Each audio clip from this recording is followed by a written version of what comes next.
Alright, ladies and gentlemen, my name is Mangs, and today I welcome you guys to an absolutely spectacular Advanced Wars replay commentary.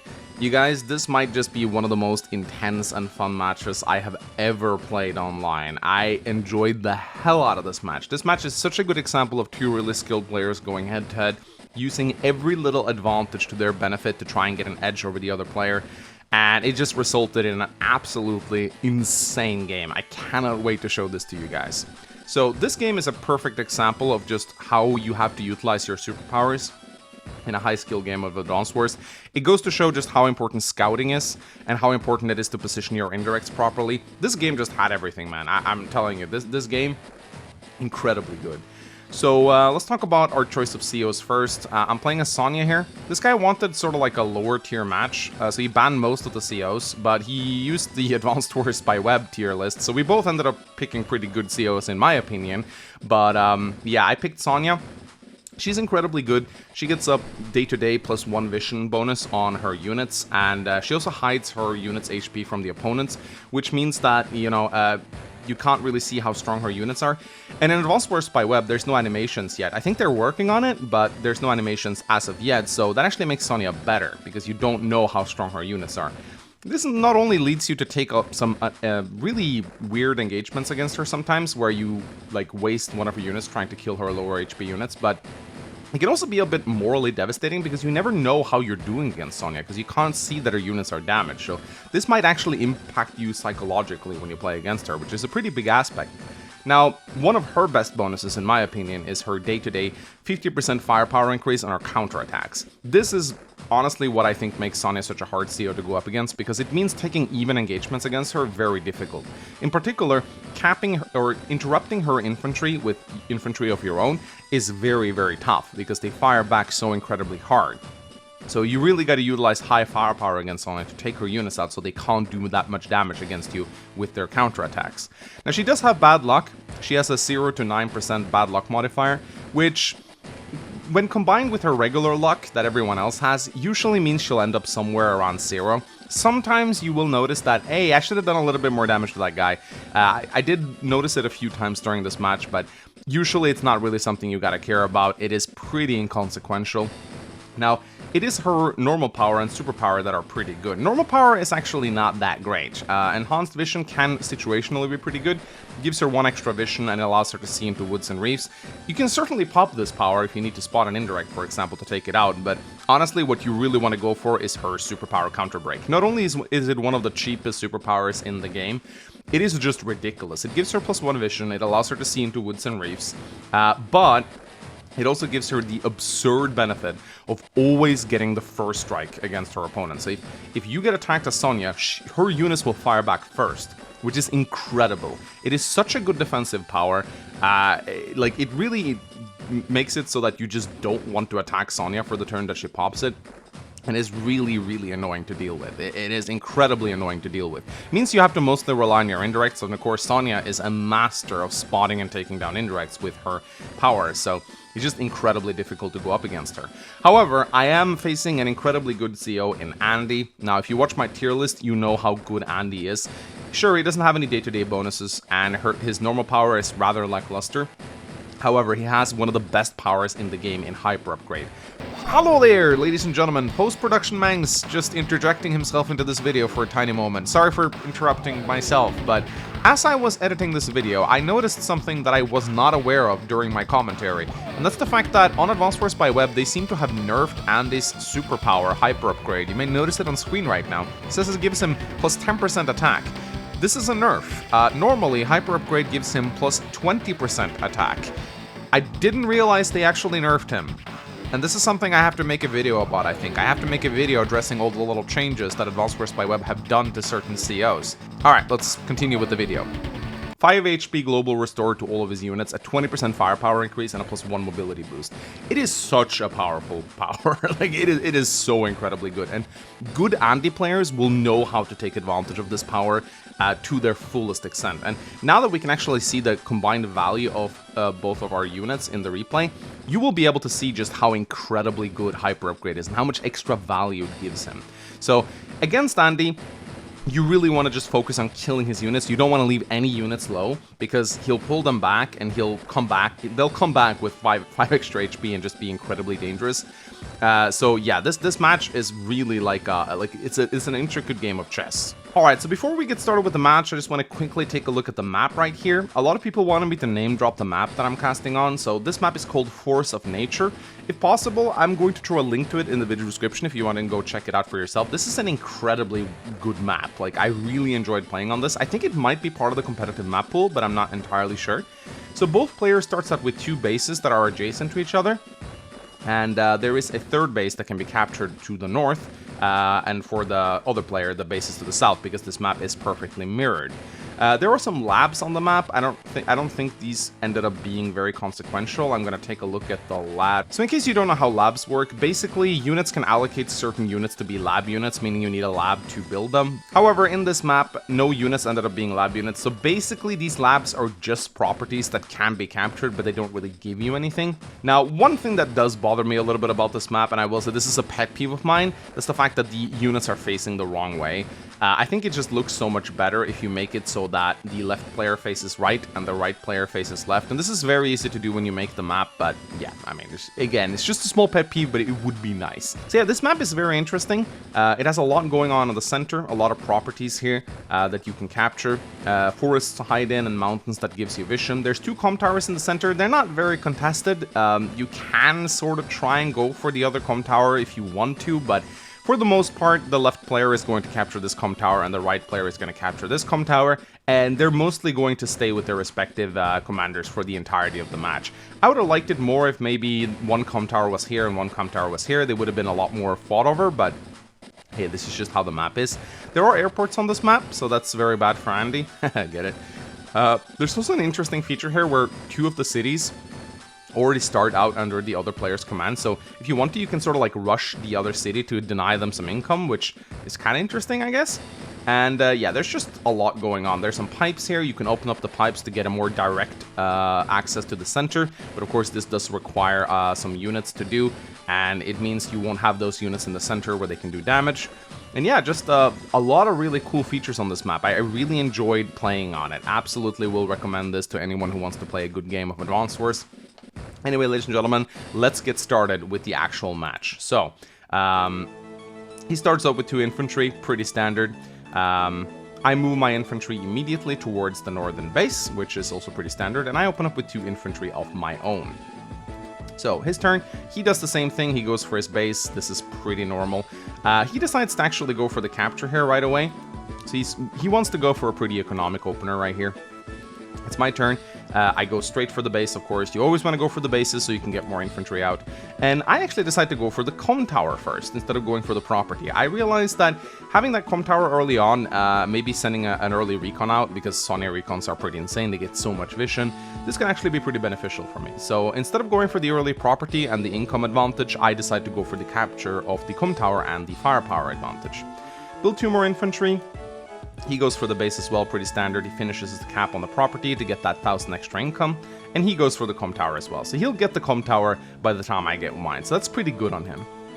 So I go for the base, and I start capping the comm tower, and I start going for my southern properties immediately. So I also want to get a little bit of income so I can rush out some recons and harass him a little bit. And there we go. I build my first recon on day 4. I'm going to see how much damage I'm going to be able to do to this guy. He did proclaim that he was a pretty good player in the messages, so I'm definitely taking this match very seriously, and I'm playing. I'm basically thinking every move that I make, because I really don't want to lose against this guy. So anyway, he goes on to capture some more properties. He starts capping his comm tower here, and I move up.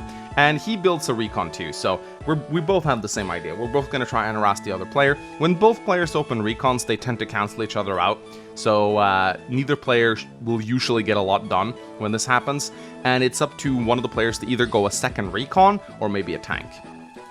So, day 4 rolls in, and I move my recon out immediately. Sending it into the center, seeing what I can see. Of course, Sonya recons, just look at the vision of these things. It's insane how far they can see. That +1 extra vision range, it really shows on the recon. So Sonya recons are amazing, you should always build them. I have heard some people say that, oh, you don't necessarily need to build recons as Sonya. Maybe not if there's a lot of mountains on the map, but overall you definitely want recons as Sonya, because the vision is just incredible. And having a vision advantage over your opponent is incredible. So it's his turn. He finishes capping his comm tower, and he moves his infantry directly out of the center. So he's being really aggressive here. He really wants to go for these properties, which is good. I commend him. Like, he's going for the contested properties first. This is definitely proper. And he moves his recon in because he's probably suspecting that I'm going to move my recon in to harass him here. So day 5 rolls in, and I go immediately for the interrupt because I don't see a recon. I don't know if he even built a recon. I see that he's taken the comm tower. But I'm like, okay, I'm just gonna interrupt you here. There we go. And I continue capping properties, just spreading out, getting as much income as I possibly can.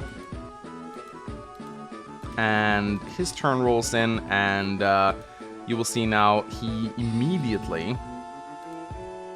Actually, no, yeah, there we go. So he immediately goes in for the counterattack right here, and you will see from his point of view, you don't get to see the HP of my unit. So this is all he sees, and it's really annoying. Because, like, he will, of course, know that this recon is somewhere around 6 HP, but he'll now have to remember that for the rest of the match. He needs to remember that this recon is damaged, and if I build another recon, which I already have, he could easily confuse this recon for this recon, and think it's weak, and then attack it, and then it shoots back because it's at full HP. So it's like, yeah, playing against Sonya just incredibly difficult, because not seeing the HP of your opponent is tough. So he moves over with his infantry, and he sends in his second recon. Very good of him to place it in the forest right here. Of course, I don't get to see it from this vantage point anyway, but he's doing a good job hiding his units, making sure that I don't see them coming. Here he goes for the tank. That's pretty good of him, you know, getting that tank out early to punish the early recon. It is the perfect counter. All right, so I continue capping properties. He's a little ahead of me in the capture game right now, but I should be able to bridge that gap fairly soon. I am capturing 2 more properties on this turn. So here I send in my recon. I do the same thing as him. I keep this recon hidden in the forests. I don't want him to see that I have a second recon. And then I pull my recon back to this forest. You know, I don't see the point in, like, attacking his recon further. I'd rather keep this somewhat at high HP so I can use it to maybe interrupt a second cap. Of course, he will see me pull the recon back, so he probably knows where it is, but he still needs to spot it to attack it. So there we go. Now I'm actually leading in terms of income, and I build even more infantry. So he has taken a slightly more aggressive opener than me. He's built a tank. I continue to build infantry. Let's see if he's able to punish me with this. So he goes for the airport right now, despite not knowing what it is. And he sends his units out. He's pretty aggressive on capping the middle. Like, he's very good at going for the contested properties earlier. And here he is being extremely defensive, I think. He really doesn't want me to see this tank. He moves his tank down here. I mean, I guess I do. He knows I have a recon here. 1, 2, 3, 4, 5, 6, and it can see pretty far. So I guess as the Andy player, I probably would have been confident moving my tank down here, but it is pretty good of him to try and hide it for as much as possible, although he is holding the tank back a little bit. So he's using his recon to protect his own cap, which is pretty clever. So I really commend him for doing this. This is a good way to use his recons, and he knows that my recon is injured, so it can't really challenge his recon, especially not when it's on a property and gets 3 extra defense. This is a really good play by him. Again, once again, he's really taking care to hide his recons from me, so he did a good job, like, being stealthy in this mission. And here comes the first artillery, and on this map, artillery are so incredibly dangerous.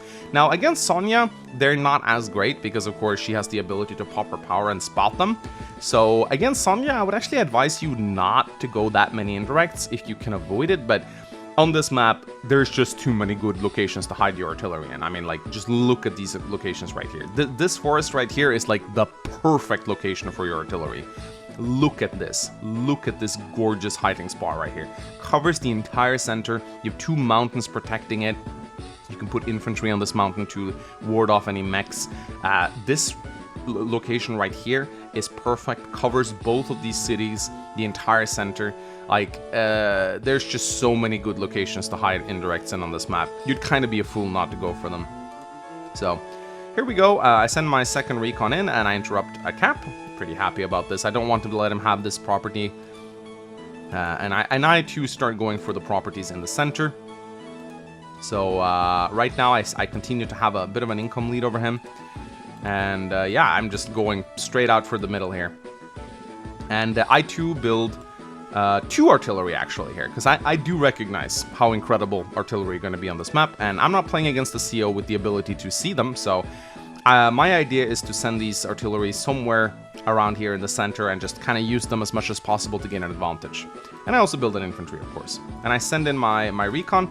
I know that he's probably going to shoot on this recon right now, but honestly, I'm okay with it. I just want to interrupt this cap, make sure he doesn't get this city. Or did he already get it?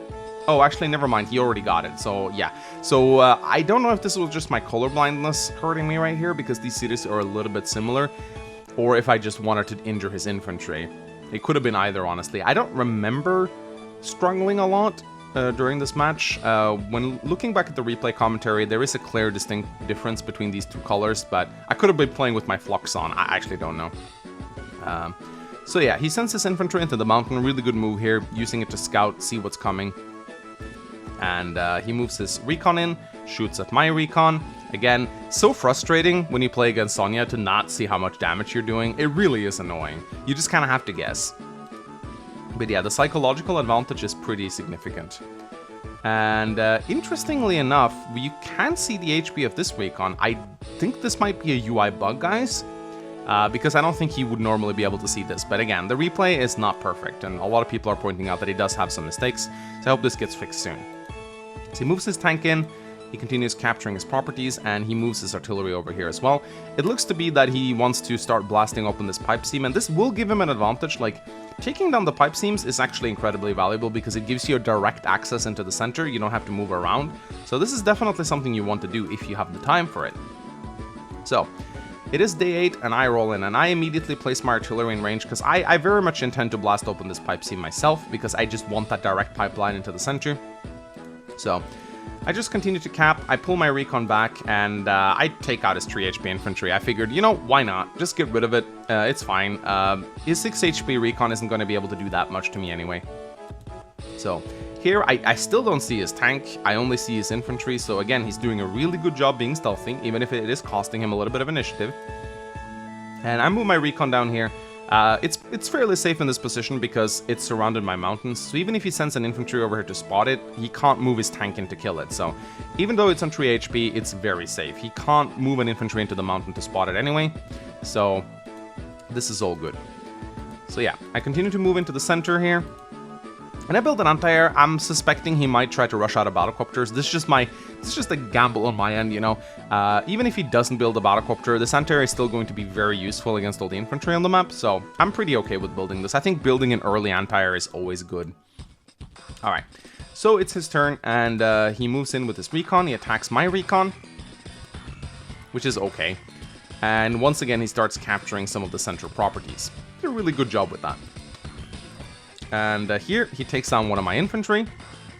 So I've killed one of his infantry, he's killed one of my infantry. So far, it's a pretty even match. And he once again goes for the capture in the center. So he takes a pot shot at my infantry with his tank. So now I'm seeing this tank.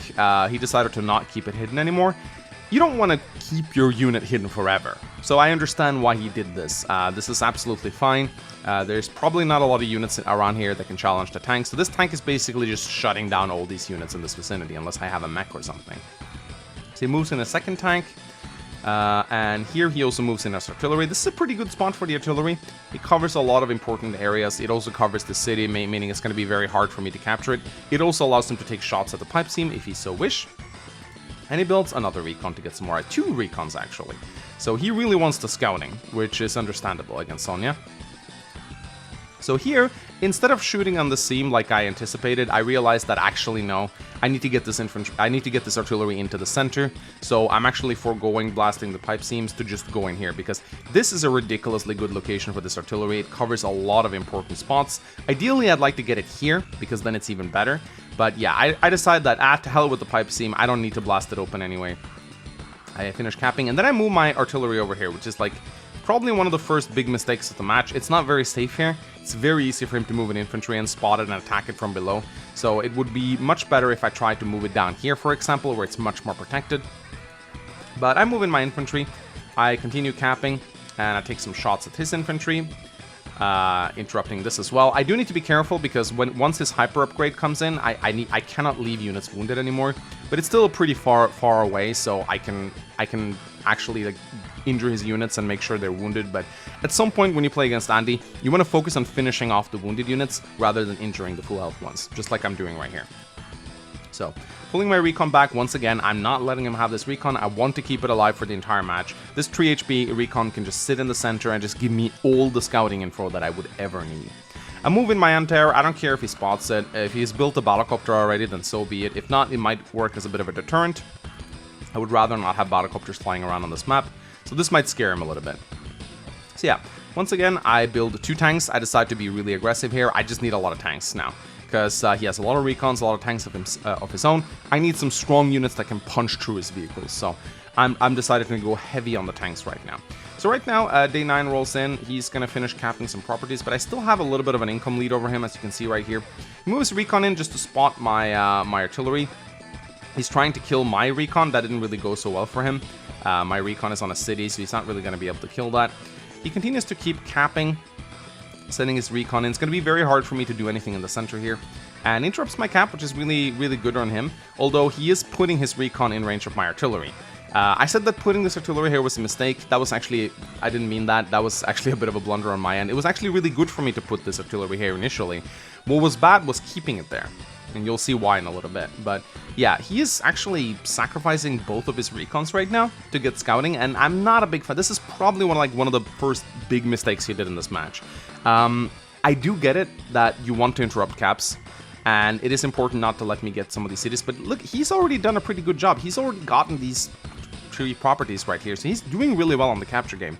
He could probably just let me have this city and probably just keep his recon safe instead, because losing 2 recons in the early game, that's a pretty big loss. Like, that's a lot of scouting that he's losing out on. He needs to build more recons to kind of like make up for the ones he lost. And yeah, I'm not a big fan of this. So he moves in his tank now. He's deciding to play very aggressively. He's moving his artillery too. He's revealing it to me. I would probably, I don't know if I like this. Yes, it is a good position for your artillery, but it's also very exposed. I would probably put it in here to try and hide it a little bit longer. So, allowing me just to see the location of his artillery right there is not great. He also builds a second one. I do agree with this move. Artillery are just incredibly valuable here, and I built 2 artillery of my own, so this is completely fine. So, day 10 rolls in, and here I use my artillery to shoot down his recon. However, he now sees that I have an artillery here, and he has a tank perfectly in position to deal with it. So, I don't think this probably was a little bit worth it. I mean, the recon is worth 4,000, but it could also have been good for me to just pull my artillery back at this point because I see the tank. But at the end of the day, it probably worked out. So here I tried to apply a little bit of pressure on him. I see that he moved his artillery away, so I decided to go for the city. And I move into the mountains to get some vision and also to interrupt his cap. Didn't quite end up killing his infantry right here, but I do have my recon. I'm not going to sack it though. I've decided that I'm going to keep these 2 recons alive no matter what. I'm not going to sacrifice them, not even to interrupt a cap. So here I use my anti-air to take down the recon. Anti-air are fantastic units to take out recons with. You can honestly use an anti-air to counter a recon. This is fine. So even though he hasn't built a single battlecopter yet, I'd still say that this anti-air is going to be quite valuable, because its ability to just take out recons and an infantry is just incredibly good. So, I send my recon back here. I want to repair it a little bit. Normally, I don't like doing this, but I want to keep it safe behind the infantry so it doesn't get killed. But at the same time, if I can get it up to 5 HP, it's a little bit more resistant to being taken out by his recons. So, I decide that normally I don't like repairing, but in this particular situation, I realized that getting this recon up to 5 or 7 HP is going to make it a little bit harder to kill. And again, I really want to keep this recon alive. So, take a shot at his infantry, taking it out, and I reinforce with some more infantry in the north. And here I'm sending my infantry down to this forest, mostly just to be annoying. I realized that it's probably going to get picked up next turn anyway, and I've decided that if he wants to kill my infantry, he's gonna have to spend 2 units to scout it out, so. And here we get the very first example of Sonya's bad luck screwing her over. Look at this, 5 HP infantry versus 3 HP infantry. By all accounts, this should be a dead infantry, especially considering I have a comm tower, but I think I got a really bad roll here, and so this infantry ended up with 1 HP, so. As a result, I'm not able to interrupt this cap. This could have been pretty bad if Andy had his power ready. It would have meant that he would have gotten this, but it also means that I have to expend an extra unit to interrupt this cap, which is just really annoying. It's not like a game-breaking loss or anything like that, but very rarely you will see cases of Sonya's bad luck kicking in and preventing her from getting a kill. This was one such example, but as you can see, it doesn't happen very often. So once again, I'm moving in. I'm really pushing hard in the center here. I build another tank, and a second tank. I just want to go really hard on the tanks right now, because I realize, yes, a lot of recons, a lot of artillery. I just want to punish that as much as possible. So here he comes in, interrupts my cap once again. This was just, I mean, this is just an example of how it feels to attack Sonya. Like, you attack her infantry capping a city. You don't see how much damage you do, but you see that your infantry just took a huge blow. Here you can really see the 50% firepower on our counterattacks coming into play. It's just incredibly hard to interrupt the Sonya infantry at capping a city. But, as you can see, this was a double... This move had a double purpose, right? Not only did he interrupt my cap, he also spotted my artillery. Really well done here. Really well done on him. So he did a move that had 2 purposes, basically. He moved in, he interrupted the capture, he also spotted my artillery and moved in his tank. So really well done on him right here. This was a fantastic move. Of course, you don't see how much damage you do to the artillery, but you know that it's probably around 4 to 5 HP. Not as good as it used to be. Once again, he moves in his recon, interrupts my cap. He is kind of sacking this recon though, he sees that there's a tank here, so once again, playing very recklessly with his recons in this match. I didn't like this. Yeah, sure, interrupting a cap is important, especially when it's one of your cities, but at the same time, man, you are throwing away a recon, and it's starting to become quite an expensive investment when recon after recon gets picked off. And, you know, they're worth 4,000, and he's lost 2 so far, and he's about to lose a third. You know, that's starting to add up. You can't just keep sacrificing your recons. Sure, interrupting caps is important, but you should ideally try to do it with infantry, not recons. So he keeps moving in here. Now he goes for this property a little bit too late, in my opinion. As you can see, I have a pretty big income lead over him. I also like how on his turn, you actually can't see the value of my units, which is kind of cute. So yeah, he sends his tank over, kills my infantry, pretty well done. Once again, just keeps moving into the center. He's taking really good engagements here, and takes up my infantry as well. And here he does something that's kind of cocky, I think. Moves this artillery behind these mountains. Now, don't get me wrong, they are well protected, but at the same time, he's also putting his artillery way out in the open here. He's really showing me where it is, and it's going to be so easy for me to rush it with a tank. So, moving his recon into the forests, I guess that's a good move. He builds an anti-air and a tank. He's probably suspecting I might build battlecopters soon, and he would be right in that assumption. Battlecopters would be fantastic on this map. So, here I move in my artillery in an even better position. Right now, this artillery is in such a good spot. It might even be better if I can move it over here next turn, but look at this. It's just covering so much important ground right now. And it's in a forest, meaning it's protected. Really good position for this artillery to be in. Now here I do something kind of weird, and I know a lot of guys are going to say, Mangs, are you really pulling your artillery back right now to get it repaired? Didn't you say never do this? Yes, I did say never do this, okay? But, hear me out. I'm playing Sonya, okay? I'm playing Sonya, and Sonya units are hidden to your opponent, like their HP are hidden to your opponent, meaning that they will never know how strong your artillery is. The reason why I felt confident pulling this artillery back to get it repaired is because he probably suspects that this artillery is on like 3 to 4 HP right now. And I want to try and use that against him. So what I'm doing is I'm pulling it back to get repaired. He doesn't know how long I'm going to have it there because he probably won't have vision on it forever. When I eventually move it back, he will not know whether this artillery will be on 6 HP, 8 HP, or 10 HP.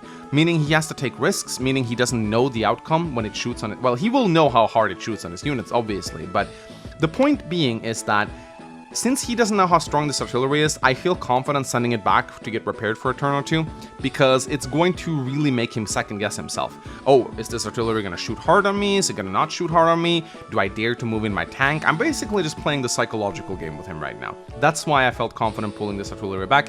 Besides, I needed to pull it to safety anyway. I contemplated putting it up in this forest right here, but the best thing it's going to do in this forest is to take pot shots at this infantry in the mountain, and that's not very valuable. I think I would rather be more comfortable spending 2 turns repairing it up so I could pull it back later where it might be more useful. So that's why I decided to do that. Now this move on his end isn't completely without costs. It does allow my tank to take a first strike shot at his tank. Now again, I think most COs would be able to reduce this tank to 4 HP rather than 5, especially with a comm tower. So once again, Sonya's bad luck does screw her over a little bit in this engagement. And I take down his infantry. And I also decide to take a shot at his tank, hoping to get a good luck roll. This is not as reliable with Sonya as with the other commanders, because of course she doesn't have the same luck as them. But occasionally you might still do it. And it ended up working out well for me. So I move my infantry in, I move my tank in, and I take a shot at his tank. At this point, I have to be really careful because that hyper upgrade is coming in. You cannot leave a tank at 5 HP when Andy's about to get his superpower. So really, really important to keep this in mind now. I'm also taking a shot at his recon.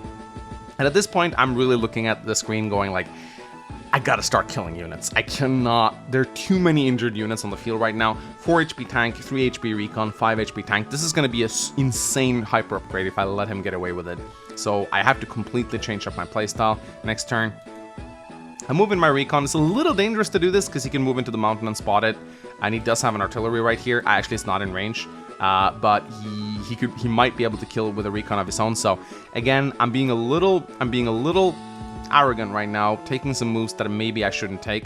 I move my recon down here. I want to get repaired up to 7 HP, where he probably won't be able to kill it with a tank if it's on property or terrain.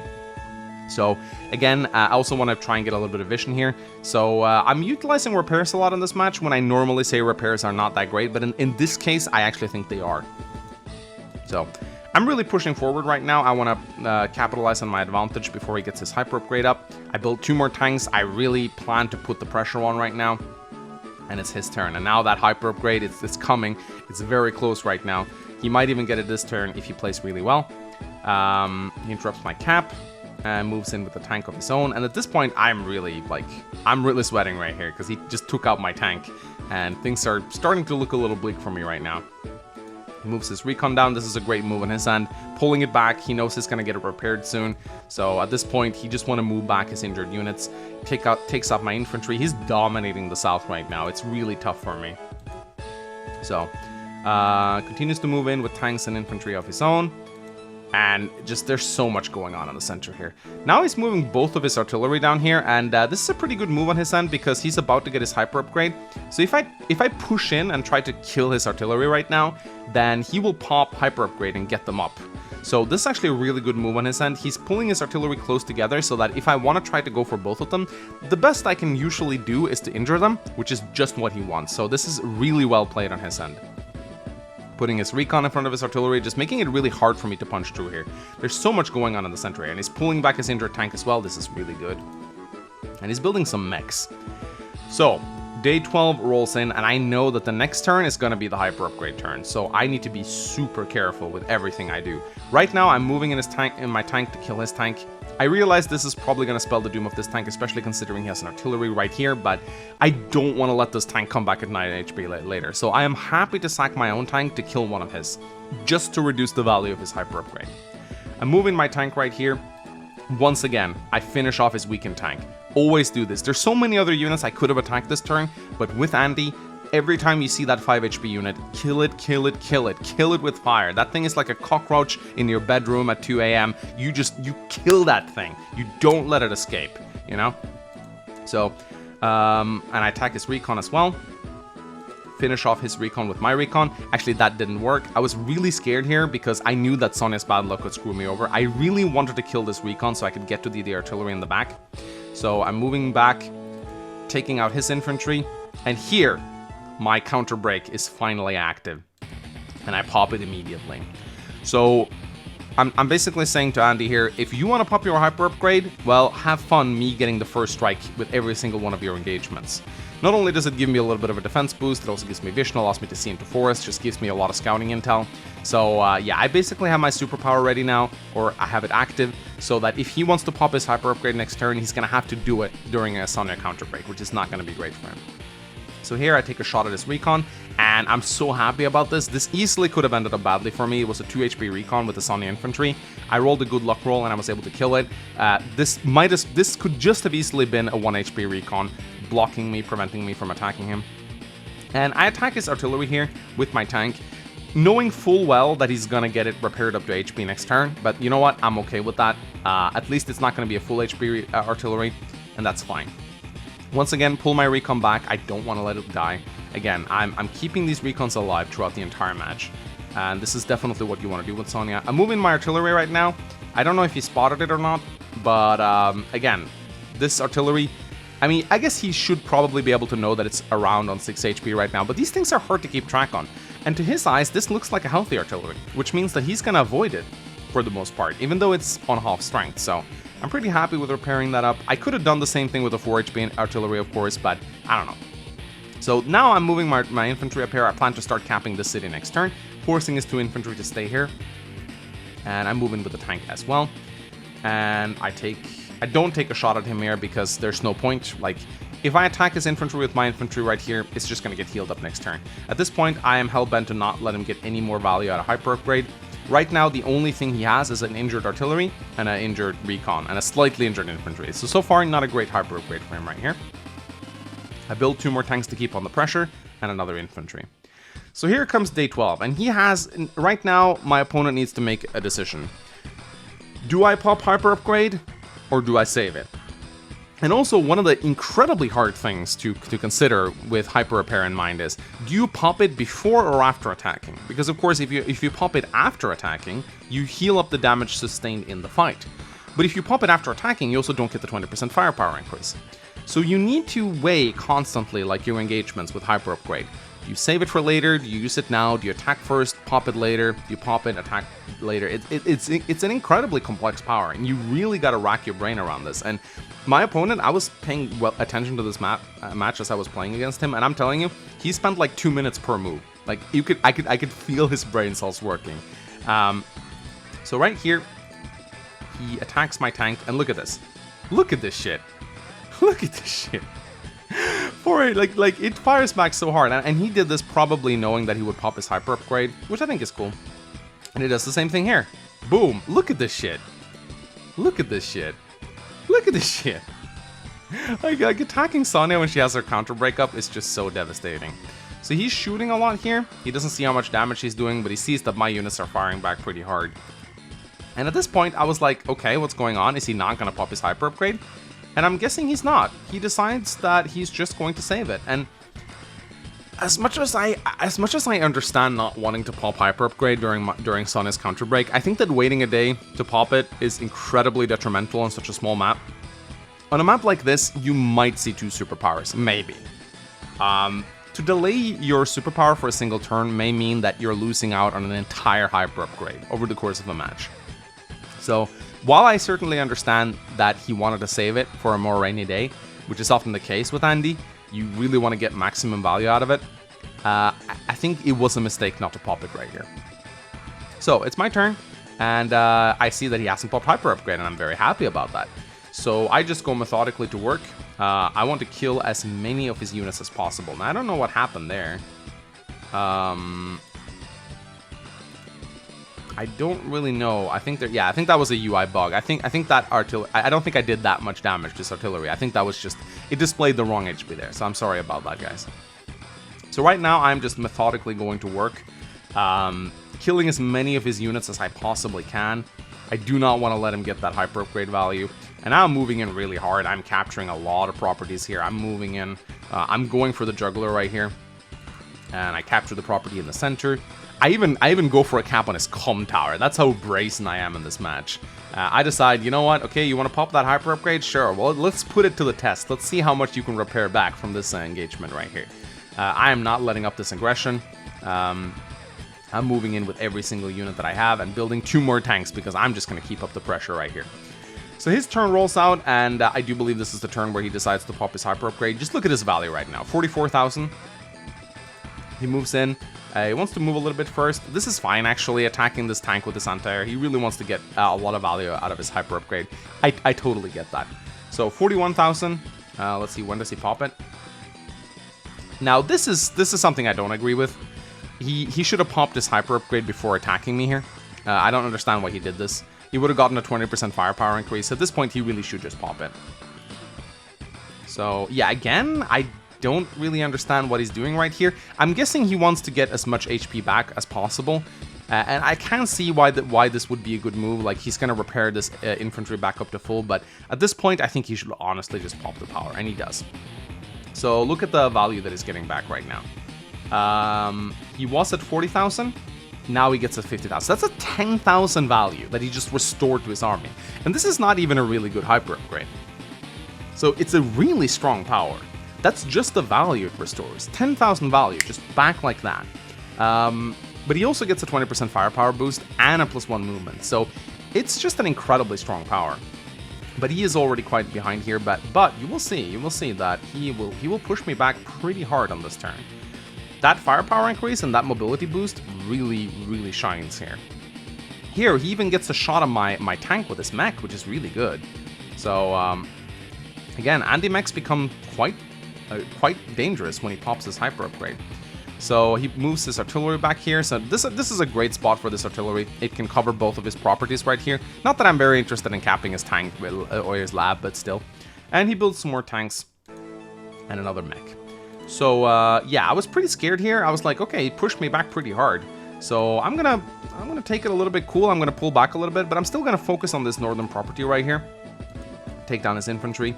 And I don't want to let him... I basically don't want to let this infantry run off, because if it runs off and he heals it up, he can start capping some of the lower properties down here, forcing me to divert a tank down to deal with them. So, anyway, attack his anti-air. He left it out in the open, sadly. And I also take down this mech. Anti-air are so good against mechs. One of the reasons why they're so great to have around. It's so nice to have a unit that can just, like, wipe out a mech, especially if they get the first strike. And here's another example. Oops. Here's another example of Sonya's bad luck screwing it over. By all accounts, this should have been a dead anti-air right here. And I join cap. I really want to get this property in the center. And now I move in my artillery in the best possible position it can be in. Like, this artillery right here is... Mwah! It is the perfect artillery position right here. Look at how much ground this is covering. This is covering all of the important areas of engagement right here. It's covering the city. This artillery is like... It's so valuable right now. So, once again, move my recon back. I have still not lost a single one of my first 2 initial recons. I'm still keeping them alive. So, I move in. I create a little bit of a wall. I really want to try and get this property if I can. I don't think I'm going to get it, but I can try at least. So, once again, I keep moving my infantry in.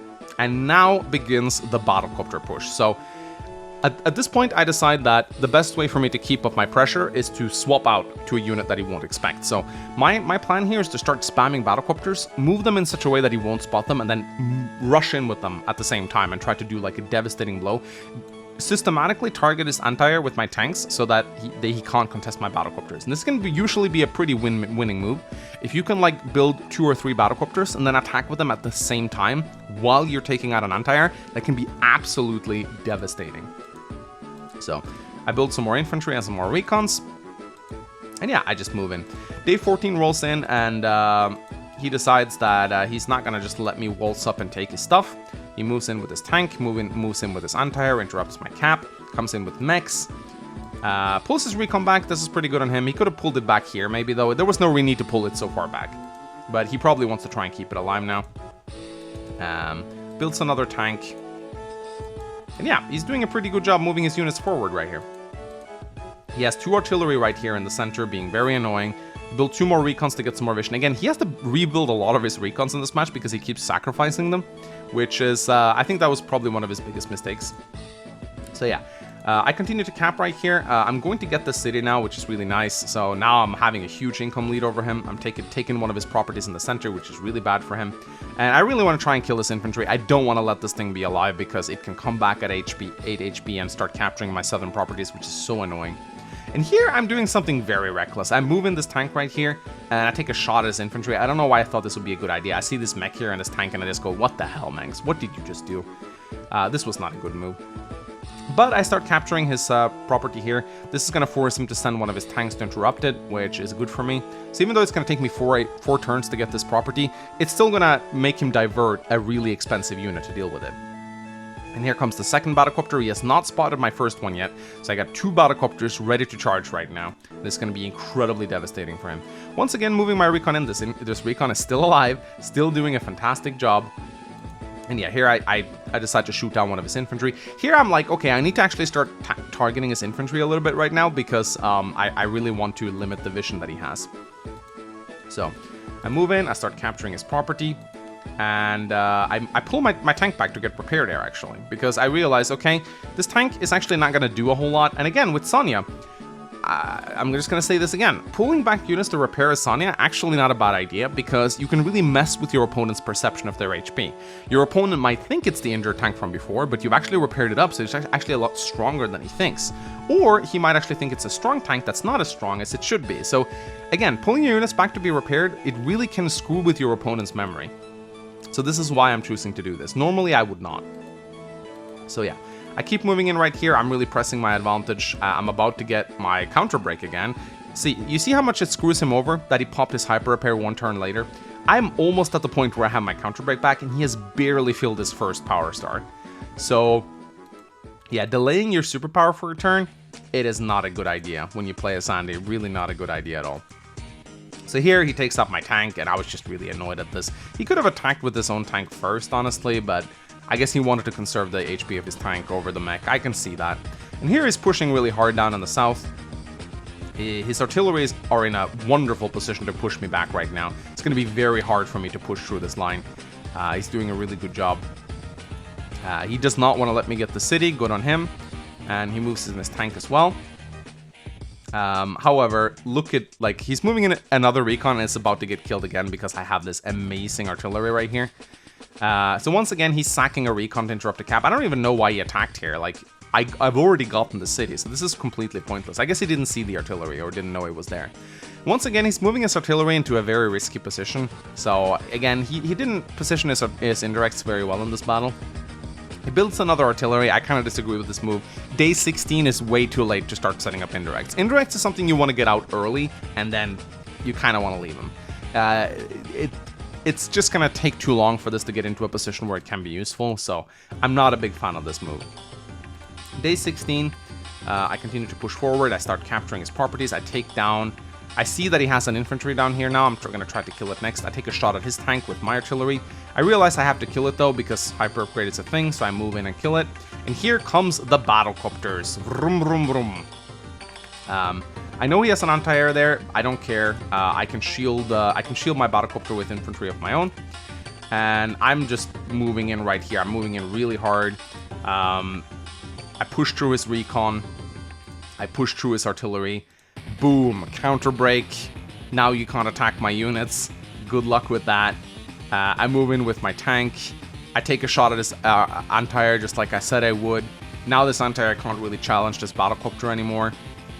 And just to add insult to injury, I also move in and I take down his artillery. Now it is completely useless. I cap the city. Yeah, this is just a devastating push. I even put this artillery here because I'm like, okay, if you want to interrupt this cap with your tank, I'm just going to shoot it. So good luck. I'm getting the city as well. And I'm moving with my tank. At this point, I'm pretty confident I won the match. I don't really care about his hyper upgrade anymore. And yeah, I move in my battlecopter. And yeah, he's pretty screwed.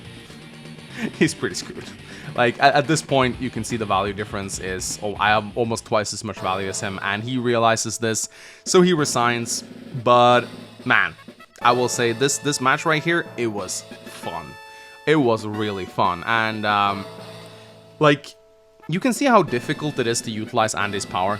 Like, it really is difficult. You really gotta wrap your brain cells around it and try to get as much value out of it as possible. But you also see right here just how dangerous it is to go up against Sonya. Like, Sonya is such a good CEO in Advanced Wars. I know I rated both Andy and Sonya both in B tier, but I definitely think she has an edge over Andy. I would, if there was such a thing, I would probably rate Sonya B+ and Andy like B-. I still think a skilled player can use Hyper Upgrade to insane use, and in this match, he did actually, like, I will say that he did a couple of minor mistakes. Like, he should have pulled more units back, and he should have popped his Hyper Upgrade 1 turn sooner, probably. But still, man, this was an incredibly intense match, and I really enjoyed it. Probably one of the best players I've played against so far. I hope you guys enjoyed this match as well. If you did, leave a like and a comment, and tell me what CEOs you would like to see me play. If there's any special things you would like to see me attempt when I do these things. And yeah, do feel free to challenge me, although my inbox tend to fill up pretty quickly. Advanced Wars by Web, please increase the inbox size by more than 50 messages. That'd be really nice, thank you. And yeah, I'll see you guys next time. Bye-bye.